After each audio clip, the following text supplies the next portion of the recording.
ଆଜି ମୋର ହଠାତ୍ କ'ଣ ହେଇଗଲା ତ ସାଙ୍ଗମାନେ ଭିଡ଼ିଓଟିକୁ ଲାଷ୍ଟ ଯାଏ ଦେଖନ୍ତୁ ଜାଣିପାରିବେ। ହେଲୋ ସାଙ୍ଗମାନେ ଜୟ ଜଗନ୍ନାଥ। ତ ଆଜି ସକାଳୁ ସକାଳୁ ମୋର ହଠାତ୍ କ'ଣ ହେଇଗଲା ତ କହୁଛି ଶୁଣନ୍ତୁ। ତ ସାଙ୍ଗମାନେ ଯେତେବେଳେ ମୁଁ ନିଦରୁ ଉଠିଲି ମୋ ଗଳା ବଥା ଥଣ୍ଡା କାଶ ସବୁ ଏକାଥରକେ।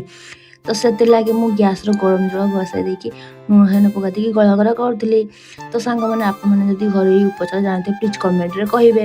ଆଉ ଦେଖନ୍ତୁ ସାଙ୍ଗମାନେ ତ ଏଠି ଆମର ଚୁଲି ଥିଲା ତ ମାଆ ଭାଙ୍ଗି ଦେଇକି ଏଠି କ'ଣ ପାଇଁ ସଫା କରୁଛନ୍ତି ତ ଆପଣମାନଙ୍କୁ ନେକ୍ସଟ ଭିଡ଼ିଓରେ କହିବି। ତ ତାପରେ ଦେଖନ୍ତୁ ସାଙ୍ଗମାନେ ଏଠି ମାଆ ମୋ ଝିଅକୁ ଏଠି ସାପ ଦେଖୁଥିଲେ, ଗଛରେ ସାପ ଥିଲା ତ ସେଥିଲାଗି ସାପ ଦେଖୁଥିଲେ। ତାପରେ ମୁଁ ପଳେଇ ଆସିଲି ଏଠି ଓଉ ଆଚାର ବନେଇ ଦେଇଥିଲି। ତାପରେ ଏଠି ଆମ୍ବ ଖରାରେ ମୁଁ ଶୁଖେଇ ଦେଉଥିଲି। ତାପରେ ଏଠି ମାଆ ଆମର ମାଛ ଗଳେଇ ଦେଉଥିଲେ। ତାପରେ ଦେଖନ୍ତୁ ସାଙ୍ଗମାନେ ମୋ ଝିଅ ଏଠି ବସିକି ଖେଳୁଛି।